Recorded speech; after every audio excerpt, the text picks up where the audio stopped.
Ligpit tayo ng ating higaan dahil umalis na ang chikiting at si Mister. Kaya naman yung higaan nila kailangan kong iligpit dahil ayan, nakita nyo naman sa lapag lang kasi sila natutulog, silang dalawang mag-ama.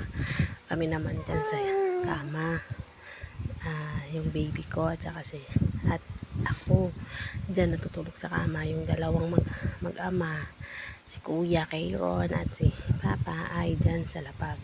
Yan, naglalagay lang sila ng banig dyan at yan kung anong mga anik-anik gusto nila dyan. Ayaw nila sa higaan kasi nga sa kutsyon, kasi nga maingay daw ang kutsyon kapag sila ay magkikikilos. Ang lakas kumilos, kaya sobrang ingay. May gigising naman si baby.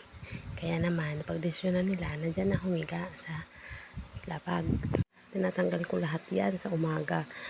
Ako lahat nagtatanggal. Hanggang kulambo, sa banig, sa mga kumot. Diyos ko, ang daming tanggal. Tapos ilalagay ko na lang yan dyan sa taas. Kasi nga wala kami nilagayan sa baba. At saka masikip lang lalo. Maliit lang kasi din yung bahay namin. Kaya kailangan talaga yung mga gamit, kailangan pagkasyahin talaga sa mga ayos na malalagyan para hindi pangit tingnan. Ang pangit kasi tingnan kapag nakasiksik lang sa mga gilid-gilid. Alam nyo naman, tayo mga nanay, kapag merong mga bagay na nasa kaharang sa ating paningin na parang masikip at parang makalat, tinatanggal talaga natin lahat yan dahil ayaw natin na makalat na bahay, di ba? Kahit maliit lang yung bahay natin, basta malinis at walang kalat, okay na okay na. Ayan, natapos na nga ako maglinis ng kanilang higaan.